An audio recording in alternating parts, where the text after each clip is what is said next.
My name is Christina, and at 32 years old, I thought I knew what challenges marriage would bring. My husband Jack and I were so in love with dreams of building our life together in our cozy first home. When his mother moved in temporarily, I never imagined the nightmare that would unfold. That morning, being jolted awake at 5 a.m. by her screaming demands for breakfast was shocking. But it was just the beginning of a battle for my sanity and my marriage. If you've ever dealt with difficult in-laws, hit like and subscribe, and let me know where you're watching from. This story might just help you find your voice. I grew up in a small Midwestern town where everyone knew each other by name. My parents raised me to be independent and hardworking values I carried into adulthood. After college, I pursued my passion for art education and secured a position as a high school art teacher. I loved encouraging students to express themselves through creativity, finding fulfillment in watching them discover their artistic voices. My life changed dramatically when I met Jack at a summer barbecue hosted by our mutual friend Thomas. Jack stood out immediately with his warm smile and attentive nature. Unlike other men I had dated who seemed intimidated by my independence, Jack admired it. He worked as a software engineer for a growing tech company, and we connected over our passion for our respective careers. Our relationship progressed quickly. Within 6 months, Jack proposed during a weekend trip to Lake Michigan. The sunset painted the sky in brilliant oranges and pinks as he got down on one knee on the shoreline. I said yes without hesitation, certain I had found my perfect partner. We planned a small wedding, inviting only close friends and family. We exchanged vows in a charming local garden surrounded by blooming flowers and the people who mattered most to us. Everything felt perfect, a beautiful beginning to our life together. It was during the wedding planning that I first met Eleanor, Jack's mother. She arrived for dinner at our apartment, scrutinizing everything from the moment she walked in. She commented on the modest size of our living space, suggested different centerpiece options than the ones I had chosen for the wedding, and continuously referred to Jack as her baby boy. When she hugged me goodbye, she whispered, "Your cooking skills need work, but I can teach you how to properly take care of my son." She said it with a smile, which made it all the more confusing. Was it a genuine offer to bond, or something else entirely? Later that night, I mentioned her comment to Jack. He laughed it off, saying, "That is just mum being mum. She means well, I promise. She is just protective of me since my dad passed away." I nodded, understanding the strong bond between a widowed mother and her only son. I genuinely wanted a good relationship with my future mother-in-law and believed that with time and effort, we could develop a meaningful connection. After the wedding, Jack and I purchased our first home together. It was not large or luxurious, but it was ours. We spent weekends painting walls, arranging furniture, and transforming the space into a reflection of our shared tastes. I set up a small studio in the spare bedroom where I could work on my personal art projects. Jack converted part of the basement into a home office. We were creating our sanctuary, our beginning. 3 months into our marriage, everything changed with a single phone call. Jack answered his phone during dinner, his expression shifting from relaxed to concerned as he listened. When he hung up, he turned to me with worried eyes. "That was Mum. Her apartment is flooded from a burst pipe upstairs. The whole place is water damaged, and the landlord says repairs could take weeks." I knew what was coming before he even asked. Jack looked at me pleadingly. "She has nowhere else to go. I told her she could stay with us until her place is fixed." That is okay, right? The proper response would have been to discuss this together before extending the invitation, but I could see Jack was genuinely concerned for his mother. I reminded myself that family supports each other in times of crisis. "Of course she can stay," I said, squeezing his hand. "It is only temporary, and we have the guest room." Jack beamed with relief and kissed me. "You are the best. I promise it will not be for long." 2 days later, Eleanor arrived at our doorstep. I had expected a suitcase or two for her temporary stay. Instead, Jack helped her unload 6 large suitcases, 3 boxes of personal items, and several bags of groceries from her car. "I need my essentials," she explained, noticing my surprised expression. "I cannot be expected to live out of a single suitcase like some college student backpacking through Europe." As Jack carried the last of her belongings to the guest room, Eleanor surveyed our living room with a critical eye. "The house is smaller than it looked in the photos Jack sent me," she remarked. "And these wall colours are certainly a bold choice." I smiled politely. "We love it. It feels like home to us." Eleanor responded with a tight smile that did not reach her eyes. "Well, we all have different tastes, dear, some more refined than others." That first night, I prepared a special welcome dinner of roast chicken with rosemary potatoes and a fresh salad. I wanted to start this temporary arrangement on a positive note to show Eleanor that I valued her as Jack's mother. As we ate, Eleanor took a small bite of chicken and frowned slightly. "It is a bit dry, dear, and you really should have removed the skin before cooking. All that fat is terrible for Jack's cholesterol." When he was growing up, I always made sure his meals were perfectly balanced. The evening continued with Eleanor sharing stories about Jack's childhood, consistently emphasizing her role as the perfect mother. With each anecdote, I noticed how she positioned herself as the only woman who truly understood Jack's needs and preferences. As we cleared the table after dinner, Eleanor whispered, "Do not worry about your cooking. Not everyone has the natural touch in the kitchen. I will help while I am here." That night, as Jack and I prepared for bed, I tried to express my concerns about his mother's comments. "Jack, your mum seems to have a lot of opinions about our home and my cooking." Jack sighed as he changed into his pajamas. "She is just adjusting. Mum has lived alone since Dad died 15 years ago. She is set in her ways, but she will get used to how we do things." I nodded, wanting to believe him.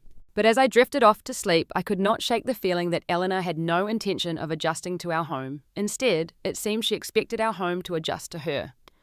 The first week with Eleanor was challenging but manageable. I told myself that she was simply adjusting to a new environment, that her occasional critical comments stemmed from feeling displaced. I made excuses for her behavior, hoping that with patience and understanding, things would improve. By the second week, the true nature of our situation began to emerge. I came home from work one day to find the living room completely rearranged.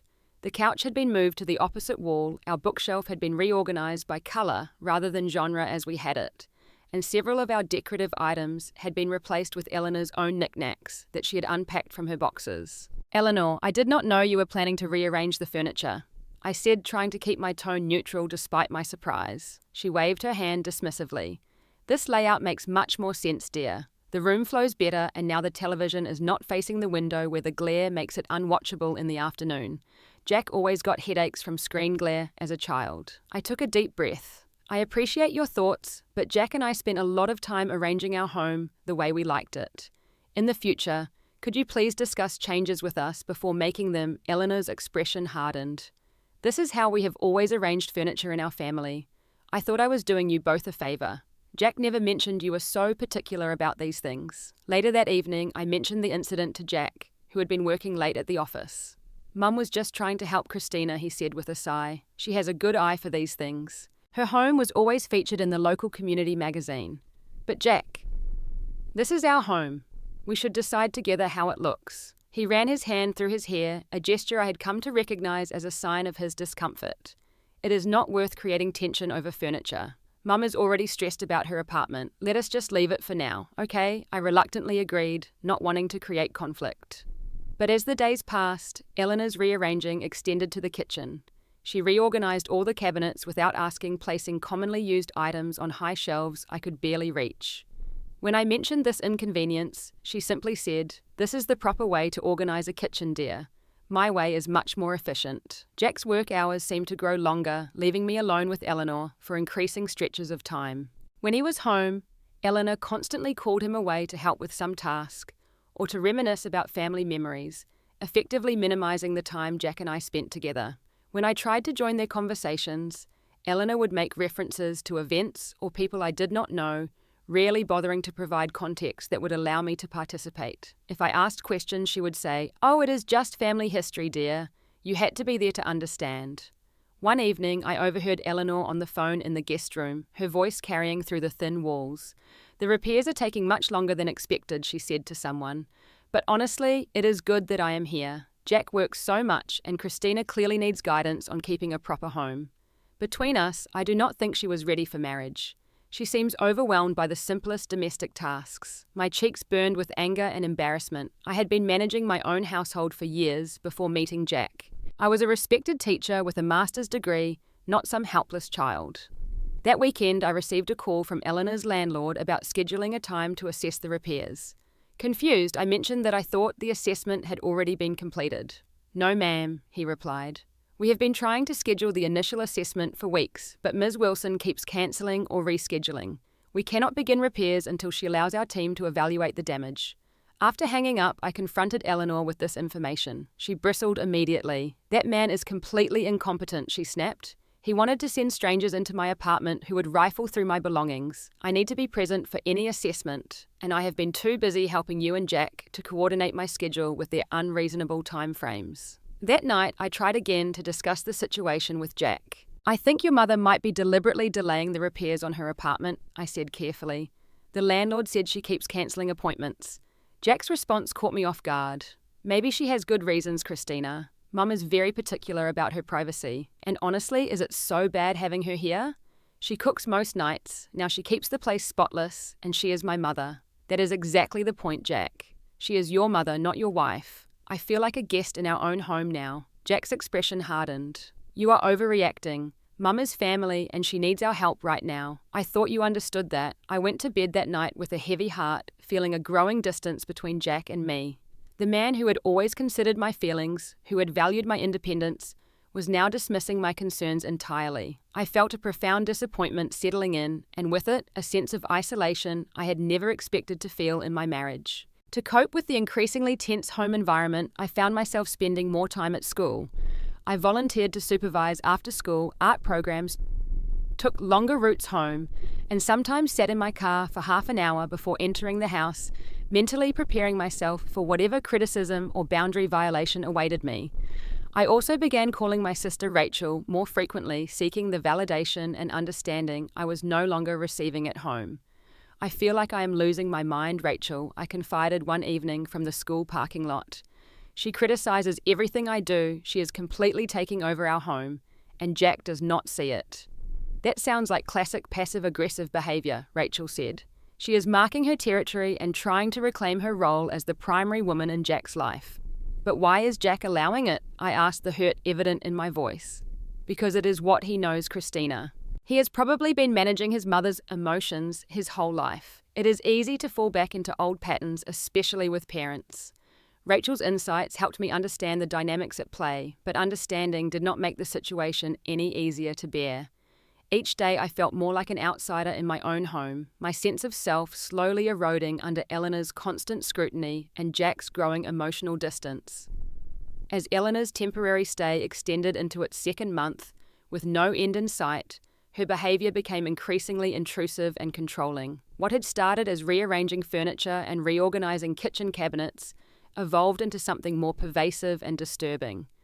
One Saturday morning, I had planned to sleep in after an exhausting week of parent-teacher conferences. At 7 a.m, Eleanor knocked loudly on our bedroom door, waking both Jack and me. Rise and shine, she called through the door. I need help with a deep cleaning of the kitchen today. Those cabinets are simply disgraceful inside. Jack groaned and pulled the pillow over his head. 5 more minutes, Mum, he mumbled. I will start breakfast, Eleanor announced. Be down in 15 minutes, both of you. Jack eventually got up, but I remained in bed frustrated by the intrusion on what should have been a peaceful weekend morning. When I finally went downstairs an hour later, Eleanor gave me a disapproving look. Nice of you to join us, she said coldly. The pancakes are cold now, of course. Jack and I have already finished breakfast and started on the kitchen.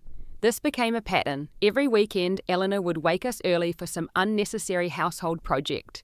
She claimed these tasks could not wait, though they were often things I had already done recently or that did not need immediate attention. The invasion of my privacy extended beyond my sleep schedule. One afternoon, I came home early from work to find Eleanor in our bedroom, going through my dresser drawers. What are you doing? I asked, shocked to find her sorting through my personal clothing. Eleanor did not even have the decency to look embarrassed. I am just organising, dear. Your drawer arrangement is terribly inefficient. Did you know you have several duplicate items? Such a waste. Those are my personal belongings, Eleanor. I did not give you permission to go through them, I said, struggling to keep my voice steady. She looked offended. I was only trying to help. Jack never minded when I organised his things. That is because Jack was a child then. We are adults, and this is our private space. Eleanor sniffed. Well, excuse me for trying to bring some order to this household.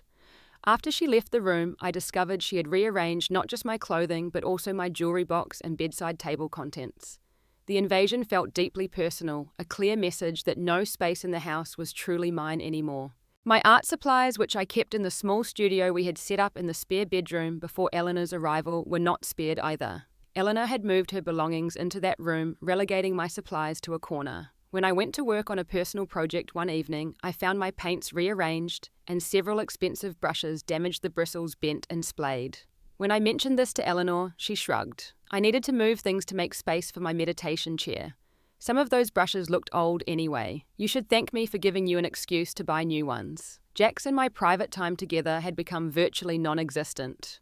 On the rare evenings when Jack was not working late, Eleanor would monopolize his attention with constant requests for help with her tablet, questions about family members, or long stories about his childhood. If Jack and I tried to watch a movie together, Eleanor would join us uninvited, sitting between us and commenting throughout the film. If we planned to go out for dinner, she would mention feeling unwell or express concern about being alone in an unfamiliar neighborhood after dark, effectively guilting Jack into changing our plans. Our arguments became more frequent, though we tried to have them in whispers behind closed doors. "This cannot continue, Jack," I said one night, after Eleanor had interrupted our conversation for the third time with a trivial question. "I feel like we have no privacy, no space that is just ours." "She is family," Christina, Jack responded, his voice tinged with irritation. "You knew I was close to my mum when you married me. Being close to your mother is one thing. Letting her take over our lives is another. When was the last time we had any time alone together? When was the last time we were intimate?" Jack ran his hand through his hair, a gesture that had once seemed endearing, but now signaled his avoidance. "She is going through a hard time. Her apartment being away from her friends, her arthritis acting up. Her arthritis did not stop her from rearranging our entire living room or going through all my personal belongings," I countered. Jack's expression hardened. "You are being selfish. This is temporary." But it was not feeling temporary at all. Eleanor had shown no signs of urgency about returning to her apartment. In fact, she had begun ordering furniture catalogues to our address and had mentioned several times how much better the natural light was in our home compared to her apartment. The stress began to manifest physically. I developed tension headaches that lingered for days. I lost weight as my appetite diminished. I would lie awake at night, Jack sleeping soundly beside me, and wonder how our once loving marriage had deteriorated so quickly. During a phone conversation with one of Jack's cousins, who called looking for Eleanor, I learned that she had been telling family members I was not adjusting well to marriage. "Eleanor mentioned you seem overwhelmed by household responsibilities," the cousin said awkwardly. She is concerned about how Jack is coping. The humiliation stung deeply. Eleanor was not only making my life difficult, but was also actively damaging my reputation within Jack's family. The final privacy violation came when I discovered Eleanor had been reading my personal journal. I kept the journal in my bedside drawer, recording my thoughts and feelings as a way to process the increasingly difficult situation at home. One evening, I noticed the journal was not in its usual position. Though the change was subtle as an artist, I was observant of visual details. When I opened it, I found a receipt Eleanor had apparently used as a bookmark, midway through an entry where I had expressed my frustrations about her intrusive behavior. That night, I confronted her directly. "Did you read my journal?" I asked, holding up the receipt I had found between the pages. Eleanor did not deny it. "I was looking for a notepad to write down a phone message," she said calmly. "When I saw it was a journal, I was concerned about some of the things you wrote. You seem to have a lot of misplaced anger, Christina." "That journal is private," I said, my voice shaking with anger. "You had absolutely no right to read it." When Jack came home, Eleanor was in tears, claiming I had viciously attacked her for a simple misunderstanding. "She did not know it was your private journal," Jack set his arm around his mother's shoulders. "Mum was just concerned about you." "She knew exactly what it was," I replied, feeling utterly betrayed not just by Eleanor's invasion, but by Jack's immediate defense of her actions. Eleanor continued to sob. "I was only trying to understand why Christina seems so unhappy. I thought maybe I could help if I knew what was bothering her." Jack looked at me with disappointment. "Can you not see she is upset? Can you just apologize so we can move past this? I should apologize for her reading my private thoughts." But Jack's pleading expression and Eleanor's theatrical tears made it clear that I was expected to be the bigger person yet again. Feeling completely misunderstood and alone, I left the room without another word, the weight of isolation heavier than ever before. The weeks leading up to the breaking point were filled with mounting tension. I had been pouring my energy into organizing the annual student art exhibition at school, a significant event that showcased my students' talents and often attracted attention from local colleges offering art scholarships. This year's theme was identity and transformation, particularly fitting given my personal struggles at home. The exhibition preparation required late nights at school, hanging artwork, arranging lighting, and creating descriptive placards. While the extra hours were exhausting, they also provided a welcome respite from the hostile environment at home. At school, my expertise was valued, my decisions respected. The contrast with my home life could not have been starker. The night before the exhibition opening, I stayed at school until nearly midnight, making final adjustments and ensuring everything was perfect for the students and parents who would attend the next day. When I finally arrived home, the house was quiet. I tiptoed upstairs, careful not to wake Jack or Eleanor, though part of me bitterly noted that neither had bothered to check if I had made it home safely despite the late hour. I was physically and emotionally drained, but found sleep elusive. My mind raced with last-minute details about the exhibition interspersed with worries about my deteriorating marriage. When I finally drifted off around 2 a.m., it felt like I had barely closed my eyes before being violently jolted awake. "It is 5 a.m. and you are still sleeping. Get up and make me breakfast." The shrill voice cut through my consciousness like a physical blow. I opened my eyes to find Eleanor standing over our bed, her face contorted with indignation. She was fully dressed, her arms crossed over her chest as she glared down at me. I blinked in confusion, momentarily disoriented. Beside me, Jack stirred slightly, but did not wake. "Did you hear me?" Eleanor demanded, her voice rising. "I have been awake for an hour already. I need breakfast before I take my medications." I glanced at the clock, 5:07 a.m., after less than 3 hours of sleep. "Eleanor, I just got to sleep a few hours ago," I said, my voice hoarse with exhaustion. "I was working late on the school art exhibition." "That is not my concern," she snapped. "In this family, we rise early, always have. Jack needs a proper breakfast before work, and I need to take my medications with food." I looked over at Jack, who had pulled the pillow over his head, but was otherwise making no move to intervene. "Jack," I whispered, nudging him. "Jack, wake up." He mumbled something incoherent and rolled away from me. Eleanor scoffed. "Do not bother him. He works hard and needs his rest. You, on the other hand, just colour with children all day." Hardly exhausting, the dismissal of my profession stung, but it was her next words that truly shocked me. "This is exactly what I warned Jack about." Eleanor continued, her voice dripping with contempt. "I told him not to marry someone so selfish and lazy. A real wife would have been up already preparing a nutritious breakfast for her hard-working husband. Instead, you stay out until all hours doing God knows what, and then expect to sleep in while the rest of us suffer." I sat up now, fully awake, anger replacing confusion. "Are you serious right now? I was working late on a major school event, and you have no right to speak to me this way in my own home." "Your home," Eleanor laughed coldly. "This is Jack's home that he graciously allows you to live in. Without his income, you would be in some dingy apartment on your teacher's salary." The injustice of her words left me momentarily speechless. Jack and I had purchased our home together. My name was on the mortgage alongside his. We had chosen it together, renovated it together. Eleanor mistook my silence for submission. "Now get up and make breakfast. Nothing fancy. Eggs, bacon, and toast will do. And make sure the eggs are not runny this time. Jack hates runny eggs, though he is too polite to tell you." Jack finally stirred more substantially, pushing the pillow aside and blinking in the light that spilled in from the hallway. "What is going on?" he asked groggily. "Your mother woke me up demanding I make her breakfast at 5 a.m, I said, unable to keep the anger from my voice. Jack looked between his mother and me, confusion evident on his face. Eleanor immediately softened her tone. "Oh, Jack, I did not mean to wake you, dear. I just needed Christina to start breakfast so I could take my heart medication. You know I cannot take it on an empty stomach." The transformation was remarkable. Gone was the harsh, demanding tone, replaced by a fragile, pleading voice that made her sound like a helpless elderly woman rather than the domineering figure who had been berating me moments before. Jack rubbed his eyes. "Christina, can you just make some breakfast?" He rolled over, clearly intending to go back to sleep. In that moment, something broke inside me.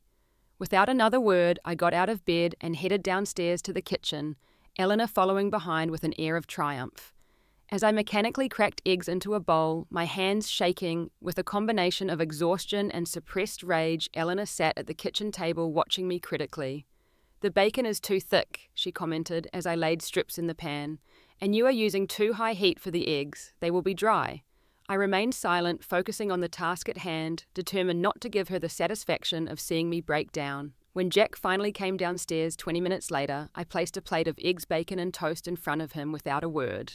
He ate in uncomfortable silence, avoiding eye contact with me, as Eleanor chatted about her plans for the day, which apparently included reorganizing our linen closet because it was an embarrassing mess. I did not join them for breakfast. Instead, I showered, dressed, and prepared to leave for school, even though the exhibition would not begin until later that morning.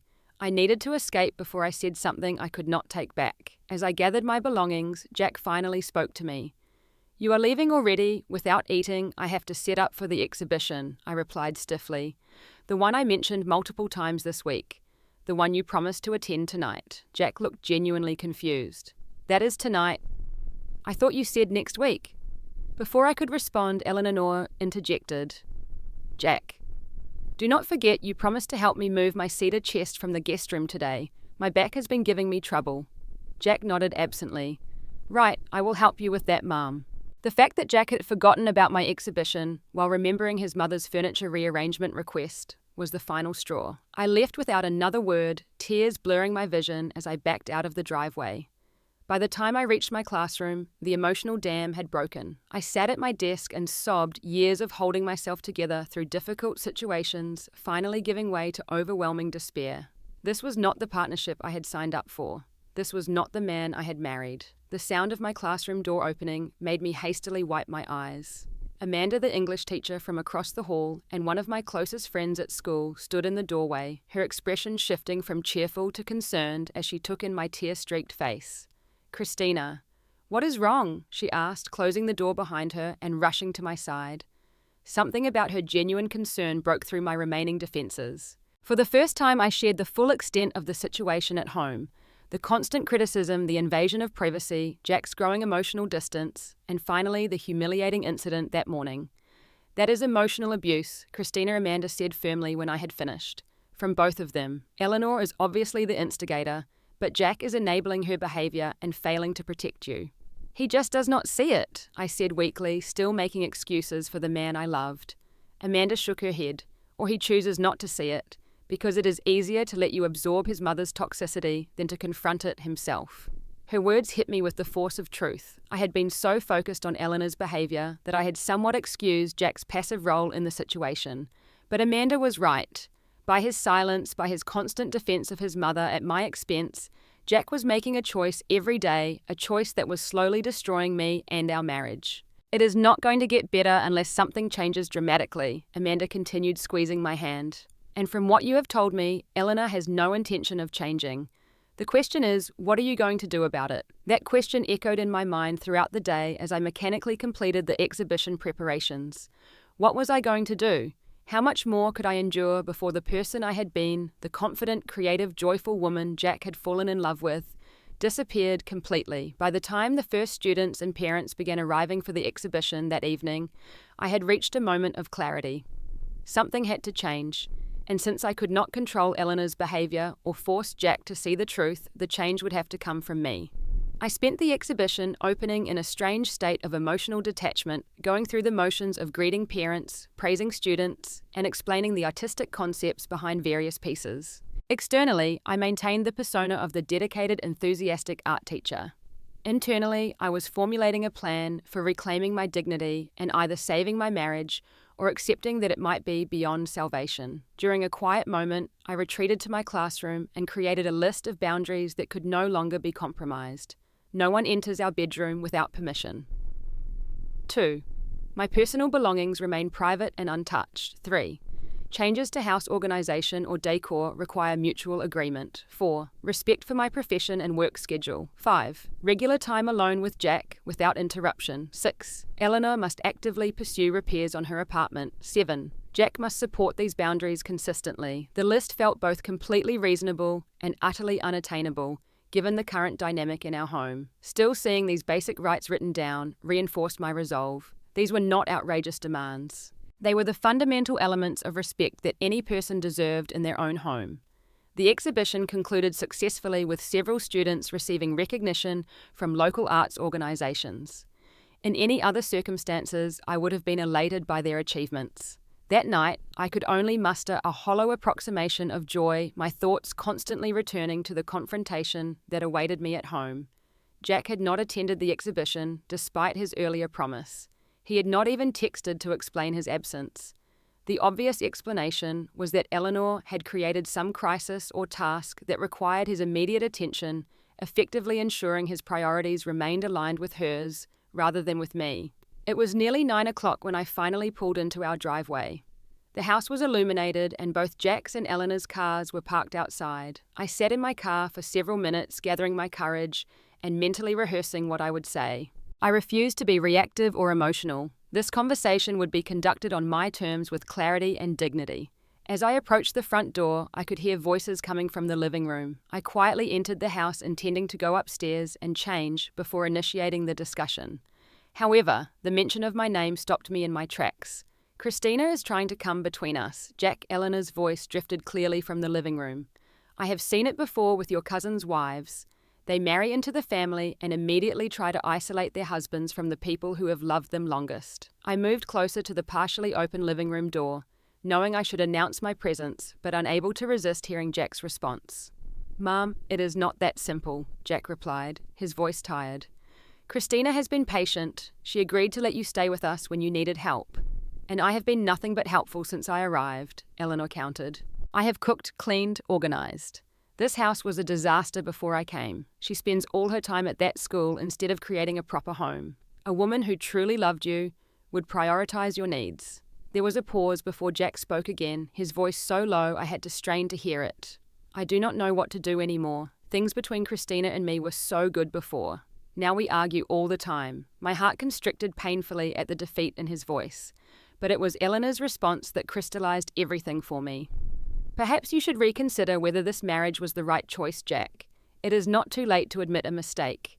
You are still young. You could find someone who understands family values, someone who would be a proper partner to you." In that moment, with perfect clarity, I understood that Eleanor had no intention of ever accepting me as Jack's wife. Her temporary stay was an intentional campaign to drive a wedge between us, to reclaim her position as the primary woman in Jack's life. And Jack, whether consciously or not, was allowing it to happen.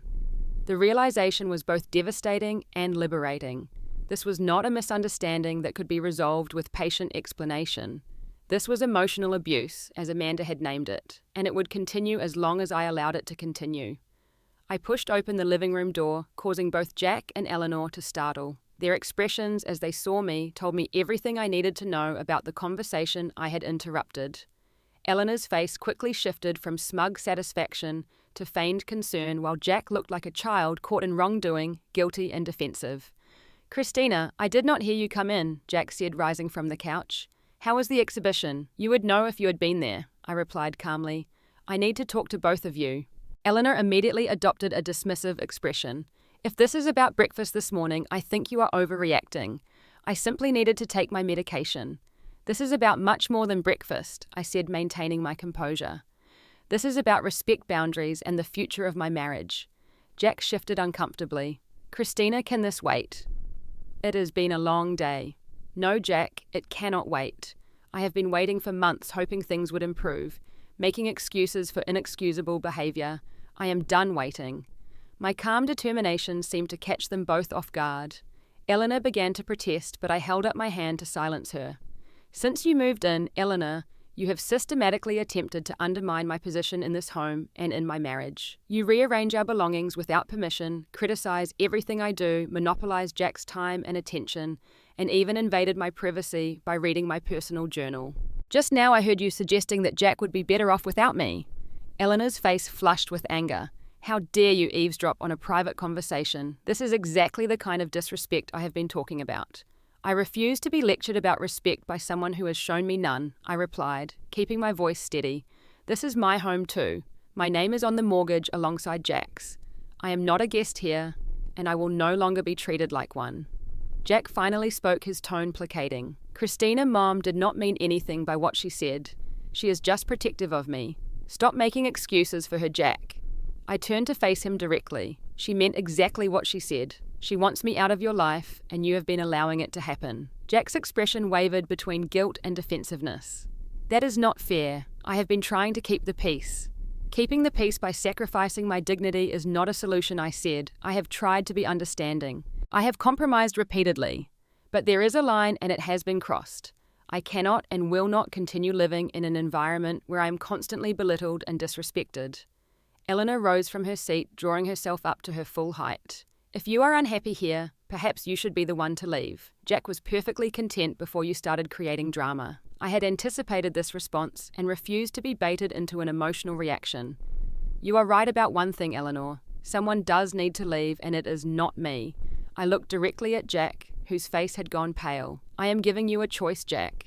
Either Eleanor finds another place to live immediately, not in a week, not after her apartment is fixed, but tomorrow, or I will be the one to leave temporarily. I refuse to continue living in a hostile environment. Eleanor gasped dramatically. You cannot be serious. Where am I supposed to go? My apartment is uninhabitable. You have had 2 months to address the repairs, I replied. You have intentionally delayed them because this arrangement suits your purposes. There are extended stay hotels. There are rental agencies with short-term furnished apartments. You have options. Jack took a step toward me, his expression pleading. Christina, be reasonable. Mum is family. We cannot just put her out. And what am I, Jack? I asked, the hurt finally bleeding into my voice, despite my efforts to remain calm. Am I not family too? When we took our vows, did we not promise to put each other first? That is different, he protested weakly. No, it is not different. That is the whole point. Marriage means creating a new family unit. If you cannot understand that if you cannot prioritize our marriage over your mother's manipulation, then we have bigger problems than I realized. Eleanor. Sensing Jack's wavering, launched into a tearful tirade. After everything I have done for you both, I left my home to come here. I have cooked and cleaned, I have tried to help improve this household, and this is the thanks I get, thrown out like garbage? Jack, are you really going to allow her to treat your mother this way? Jack looked torn, his gaze moving between his mother's tears and my resolved expression. Christina, please try to be more understanding. Mum has nowhere else to go right now. His words hit me like a physical blow. After everything that had happened, after the clear pattern of manipulation and disrespect, Jack was still choosing the path of least resistance, enabling his mother at my expense. I straightened my shoulders and spoke with quiet dignity. I understand perfectly, Jack. I understand that you are unwilling to establish healthy boundaries with your mother. I understand that my feelings and needs will always be secondary to hers, and I understand that I deserve better than this. I turned and walked toward the door, pausing only to add, I will be staying with Amanda tonight. When you decide whether you want a marriage or a permanent threesome with your mother, let me know. I will come back tomorrow to pack some more of my things. As I walked out, I heard Eleanor's voice behind me. Jack, do not let her manipulate you like this. She is being completely unreasonable. I did not hear Jack's response. I closed the door behind me and walked to my car, hands shaking but resolve unbroken. For the first time in months, despite the uncertainty ahead, I felt a sense of peace. I had finally stood up for myself, had refused to continue participating in the slow erosion of my self-worth. Whatever happened next, I would face it with the dignity and strength that Eleanor had tried so hard to strip away from me. As I drove to Amanda's apartment, my phone began buzzing with calls from Jack. I let them go to voicemail. Whatever he had to say, I needed space to process my own emotions before hearing it. This night was about reclaiming my power, and part of that meant refusing to respond to Jack's panic on his timeline rather than my own. The 3 days I spent at Amanda's apartment became a period of clarity and renewal. For the first time in months, I woke without dread, moved through spaces without criticism, and spoke without weighing every word against potential backlash. The contrast between this peaceful environment and the battleground my home had become was stark and revealing. Amanda's spare bedroom was modest but comfortable, decorated in soothing blues and greys. She lived alone in a 2-bedroom apartment not far from the school where we taught, and her generous offer of shelter came without hesitation. The first night after I arrived at her door with only my purse and the clothes I was wearing, she provided pajamas, toiletries, and a sympathetic ear. I recounted the confrontation while she made tea, her expressions shifting between outrage on my behalf and approval of my stance. You did the right thing, Christina, she assured me. Standing up for yourself is not selfish or unreasonable. It is necessary. Jack called 6 times that night. I silenced my phone, needing space to process my emotions without his influence. By morning, there were 12 missed calls and multiple text messages, ranging from angry accusation to desperate pleading. I cannot believe you just walked out. Mum is really upset. This is not helping anything. Please come home so we can talk about this rationally. Where are you staying? I am worried about you. I miss you. Please call me back. Amanda observed me reading the messages during breakfast. Notice how it is all about his feelings and his mother's feelings, she pointed out. Not once does he acknowledge how you have been treated or take responsibility for his role in the situation. She was right.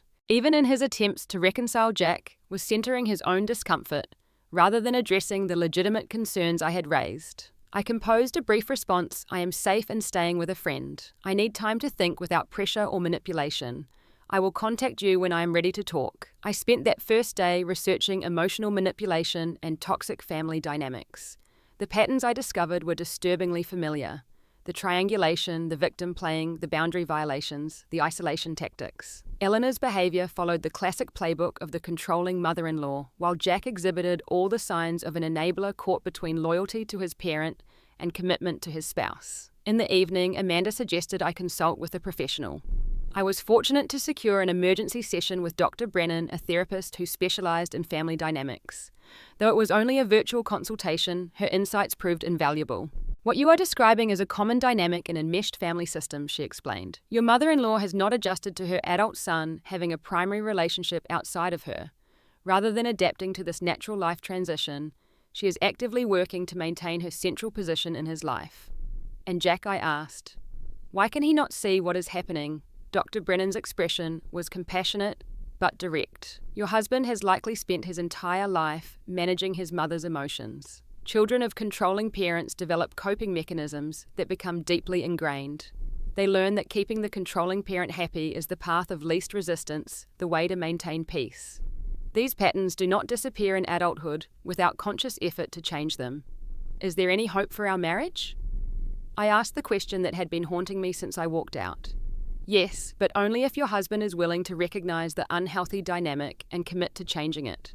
This would require him to establish and maintain firm boundaries with his mother, which will be difficult and uncomfortable for him. The question is whether he values your marriage enough to endure that discomfort. With Dr. Brennan's guidance, I developed a clear plan for moving forward.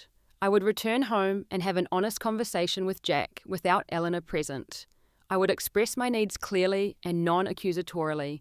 I would listen to his perspective. But most importantly, I would not compromise on the fundamental boundaries necessary for a healthy marriage. I also prepared myself for the possibility that Jack might be unwilling or unable to make the necessary changes. Dr. Brennan helped me understand that I could not force Jack to choose me over his mother.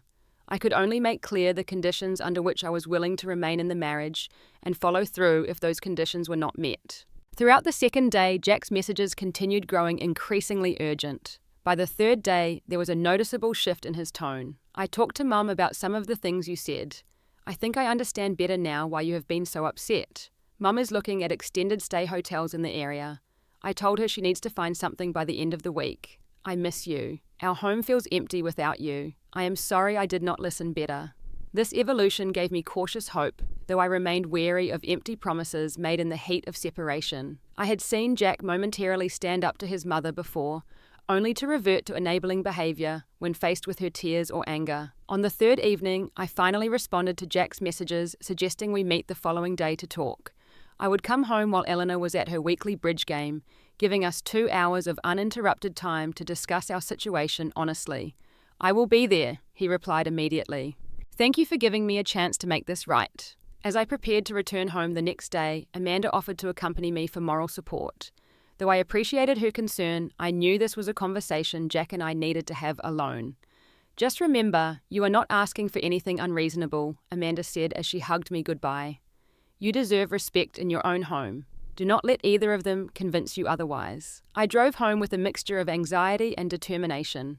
The house looked exactly as I had left it, yet something felt different. Perhaps it was me who had changed. 3 days of peace and reflection had strengthened my resolve and clarified my perspective. I would no longer accept being treated as an intruder in my own marriage. I parked in the driveway and took a deep breath before getting out of the car. Whatever happened in the next few hours would determine the course of my future. I was ready to fight for my marriage, but not at the cost of my self-respect. With that thought firmly in mind, I walked to the front door, ready to face whatever awaited me inside. As I entered our home, the first thing I noticed was the unusual tidiness. The living room had been meticulously cleaned, with fresh flowers on the coffee table and the throw pillows arranged in the way I preferred. The subtle scent of lemon cleaner hung in the air. These small details told me Jack had made an effort to prepare for my return, a gesture that was both touching and insufficient, given the magnitude of our situation. Jack emerged from the kitchen looking haggard. Dark circles underlined his eyes, and his usually neat hair was dishevelled, as though he had been running his hands through it repeatedly, a nervous habit I recognised from our early dating days.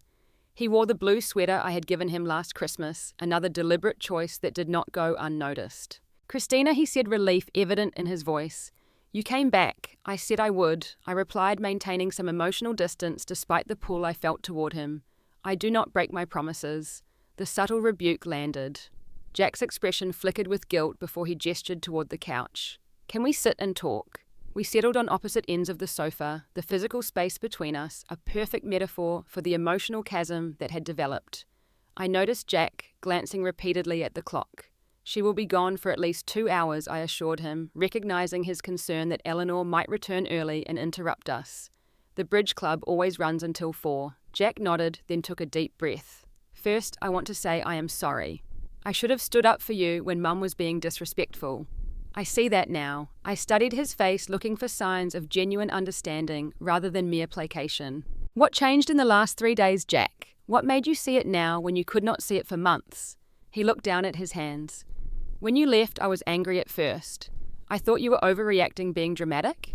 Then I started thinking about everything you said, about how Mom has been treating you, about how I have been choosing the path of least resistance." He paused, seeming to gather his thoughts. "The next morning, I overheard Mom on the phone with my aunt, saying she was glad you had left, that she had always known you were not right for me. She sounded almost happy, Christina. Happy that my wife had walked out, that my marriage might be ending." Jack's voice cracked slightly. That was like a slap in the face. I suddenly saw everything from your perspective, how she had been systematically coming between us, how I had been enabling her behaviour.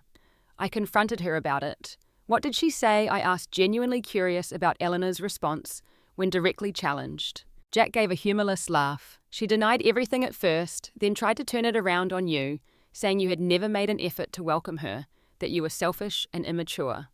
When I did not accept that, she burst into tears, talking about how no one appreciates her sacrifices, how she gave up everything for me after Dad died.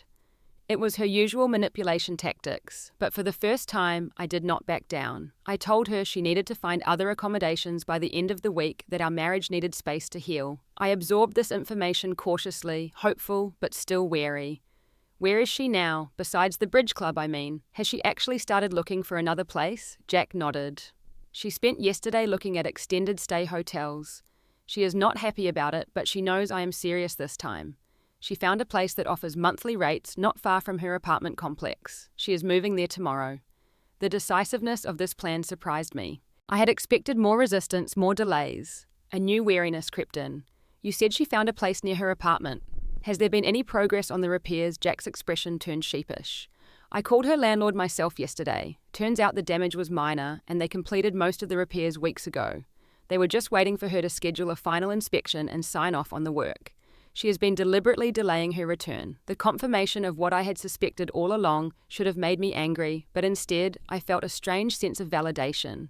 At least now Jack could see the manipulation for what it was. "It will not be easy going forward," Jack continued. "Mom is hurt and angry. She feels betrayed. She will try to make us feel guilty. But I promise you, Christina, I will not let her come between us again. I choose you. I choose our marriage." His words were everything I had wanted to hear, yet I remained cautious. Words came easily in moments of crisis. It was the consistent actions afterward that would truly matter. "I appreciate what you are saying, Jack," I said carefully, "but I need more than promises. I need to know that things will actually change, that you will maintain these boundaries even when your mother pushes back, and she will push back." Jack reached for my hand, and after a moment's hesitation, I allowed the contact. "I know I have a lot to prove to you," he said. "I know I have hurt you by not supporting you, by letting Mom treat you with disrespect in our home. I am not asking you to trust me immediately. I am asking for the chance to rebuild that trust." I nodded slowly. "That is fair, but I need to be clear about what I need going forward."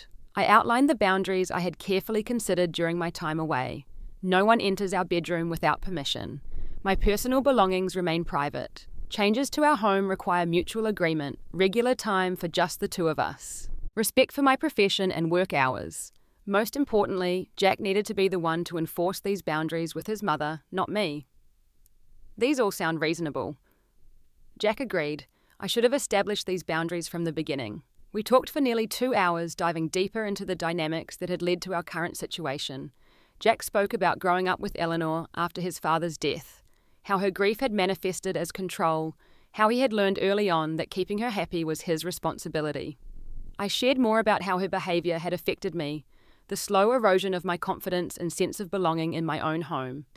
It was the most honest conversation we had had in months, perhaps ever. For the first time, I felt Jack truly seeing the situation clearly without the distorting lens of filial obligation clouding his perspective. As our conversation wound down, Jack asked the question I had been expecting.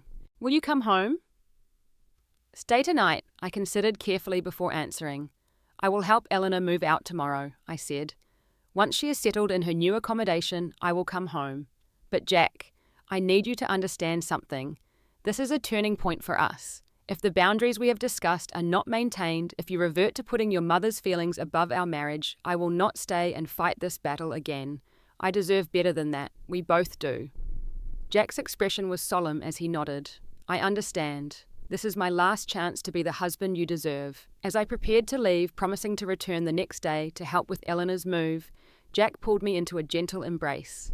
The familiar comfort of his arms brought an unexpected wave of emotion. I had missed him, missed us more than I had allowed myself to acknowledge during our separation. When Jack called later that evening to confirm the moving arrangements, he mentioned that Eleanor had returned from bridge club in a storm of indignation upon learning I would be there the next day. She had threatened to delay her move to call her doctor about sudden chest pains to involve other family members in the dispute. I handled it, Christina Jack assured me. I told her these tactics would not work anymore. She is still moving tomorrow, whether she likes it or not. His firm stance reassured me that perhaps real change was possible. The next day, Eleanor was coldly civil as the three of us loaded her excessive belongings into her car and Jack's truck. She made several passive-aggressive comments about ungrateful children and the disposability of family ties in modern society, but Jack consistently redirected the conversation or simply ignored her barbs. When the last bag was loaded, Eleanor fixed me with a hard stare. I hope you are satisfied, she said, her voice low enough that Jack, who was adjusting something in the truck, could not hear. He will regret choosing you over his own mother, you will see. I met her gaze steadily. What Jack will regret is how long he allowed you to disrespect his marriage. If you want to have a relationship with your son going forward, I suggest you find a way to accept that he is an adult with a life and priorities of his own. Her face flushed with anger, but before she could respond, Jack returned to us. Ready to go, Mum? He asked, either oblivious to or deliberately ignoring the tension between us. As they drove away, Eleanor to her new temporary housing and Jack planning to return after helping her settle in, I entered our home alone. For the first time in months, the space felt like mine again. I walked through each room, reclaiming it mentally, envisioning the process of restoring it to the sanctuary it had once been. Jack returned 2 hours later, looking emotionally drained but resolute. She is settled, he reported. Not happy, but settled. Her new place is actually quite nice. Much nicer than she is making it out to be. That evening, we began the process of reclaiming our home. We rearranged the furniture back to our preferred layout. We changed the sheets on our bed, symbolically removing any trace of Eleanor's intrusion into our most private space. We ordered takeout from our favourite Thai restaurant and ate on the couch while watching a movie, something Eleanor had consistently criticised as uncivilised. It was a tentative beginning, fragile in its newness. Trust once broken does not mend overnight. But as we settled into bed that night, the quiet peace of our home restored, I felt the first genuine hope I had experienced in months. The road ahead would not be easy. Eleanor would continue her attempts to regain control. Jack would sometimes struggle with establishing and maintaining boundaries with his mother. But we had taken the crucial first step toward healing our marriage by recognizing the problem and committing to addressing it together. As Jack drifted off to sleep beside me, his arm draped protectively across my waist, I remained awake, contemplating the strength I had discovered within myself during this ordeal. I had found my voice when it mattered most. I had stood firm in my worth when it would have been easier to yield. And in doing so, I had not only saved my marriage, but had also shown Jack a path toward his own liberation from unhealthy family patterns. That knowledge brought a profound sense of peace as I finally closed my eyes and allowed sleep to come.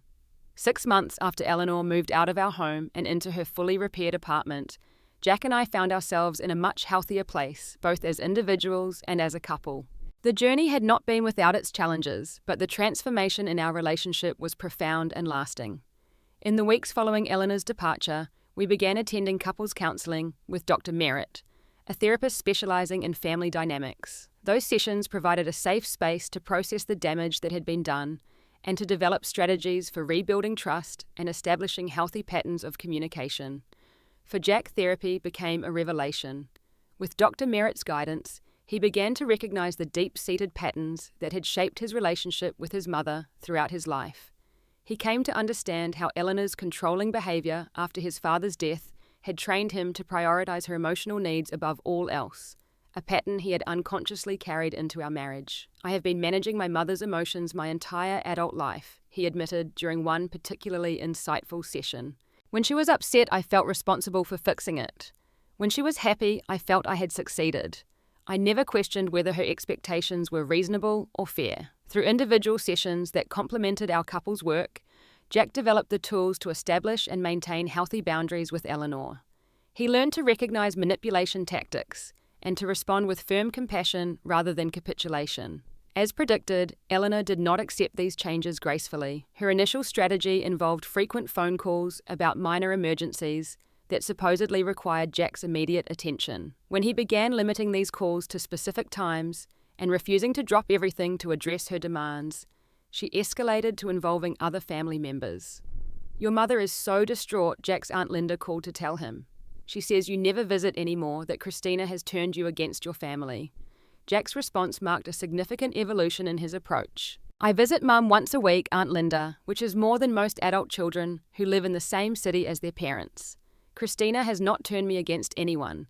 She has simply helped me recognize when boundaries are being crossed. I love Mum, but I am not responsible for her happiness." Eleanor attempted various other tactics over the months, crying fits during Jack's visits. Pronouncements about her declining health whenever we missed a weekly dinner, pointed comments about ungrateful children during family gatherings. Each time, Jack responded with calm consistency, neither yielding to the manipulation nor engaging in counterproductive arguments. By the 4th month, Eleanor began to grudgingly accept that her old strategies no longer worked. She still made occasional attempts to reassert control, but they became less frequent and less intense. Slowly, a new dynamic began to emerge, one in which Jack maintained a loving but appropriately boundaried relationship with his mother, while our marriage reclaimed its central place in both our lives. For my part, I underwent my own journey of healing and growth. The experience with Eleanor had left its mark, making me initially hyper-vigilant about potential boundary violations and quick to interpret Jack's actions through the lens of our past conflicts. Through therapy and conscious effort, I learned to distinguish between legitimate concerns and reactions triggered by past trauma. I also reconnected with parts of myself that had been suppressed during Eleanor's stay. I reclaimed my home studio space, which had been temporarily converted into storage after Eleanor took over the guest room. I began creating art again in my free time, something that had always centered and fulfilled me, but that I had abandoned amid the constant tension at home. To my surprise, the emotional turmoil of the previous months translated into some of my most powerful work. I created a series of mixed media pieces exploring themes of confinement voice and liberation. When my colleague Amanda suggested I submit them to a regional art exhibition, I did so with no expectation of recognition. The news that my series titled Reclamation had been selected as a featured exhibition came as a complete shock. The opening night found Jack by my side, genuinely proud as visitors, and critics praised the emotional depth and technical skill of my work. "You never cease to amaze me," he whispered, as we stood before the centerpiece of the collection, a striking representation of a woman finding her voice amid chaotic external pressures. "You turned pain into something beautiful and meaningful." His pride was unmarred by any hint of the jealousy or dismissiveness that might have colored his reaction months earlier, when Eleanor's influence had been at its height. This was the man I had married, the one who celebrated my successes as enthusiastically as his own. Our communication had improved dramatically as well, where once we had tiptoed around certain subjects to avoid conflict, we now addressed issues directly as they arose. We had learnt the hard way that unaddressed problems only fester and grow. One evening, Jack initiated a conversation about holiday plans, a topic that would have been fraught with tension in the past. "I was thinking we could have Thanksgiving at our place this year," he suggested. "Invite your family and mine, including Mum, of course." I tensed slightly at the mention of Eleanor. "Are you sure that is a good idea?" Jack nodded thoughtfully. "I think it is, actually. Mum has been respecting our boundaries lately. Having her here as a guest rather than a resident with clear expectations about her role could be a positive step forward. But if you are not comfortable with it, we can do something else." The fact that he immediately acknowledged my potential discomfort and offered an alternative demonstrated how far we had come. After discussing it further, we agreed to host Thanksgiving with specific parameters in place. Eleanor would be invited for the meal and afternoon, not for an overnight stay. She would be a guest, not a co-host, meaning she would not be taking over kitchen duties or rearranging our home. When Thanksgiving arrived, there were certainly moments of tension. Eleanor made a few pointed comments about the dryness of the turkey and suggested alternative ways to arrange the dining table. But Jack consistently redirected these moments, and I found myself able to let the minor jabs roll off me rather than taking them personally. By the end of the evening, something unexpected had occurred. Eleanor, perhaps sensing that her old tactics were ineffective and would only result in further distance from her son, made a visible effort to engage more positively. She complimented my cranberry sauce recipe and asked genuine questions about my recent art exhibition. It was not a miraculous transformation, but it was progress. As the months passed, I found myself sharing our story with others who were experiencing similar struggles. When my colleague Diane confided her difficulties with her husband's overbearing parents, I was able to offer both empathy and practical advice. The key was learning that setting boundaries is not selfish, I told her. It is actually essential for healthy relationships. And your husband needs to be the one to establish those boundaries with his parents. It cannot come from you. My own experience allowed me to support Diane through her journey, providing the same kind of validation and perspective that Amanda had offered me during my darkest moments. Jack, too, found himself in the position of mentor when his cousin Ryan confessed to similar struggles with his new wife and his mother. That Jack could now offer guidance on establishing healthy family boundaries marked a profound transformation from the man who had once been unable to recognize those boundaries himself. As I reflect on our journey now, 6 months after the breaking point that nearly ended our marriage, I am struck by how much stronger our relationship has become through this adversity. The crisis forced us to address fundamental issues that might otherwise have remained buried beneath the surface of our marriage, slowly eroding its foundation. I have learned that love alone is not enough to sustain a relationship.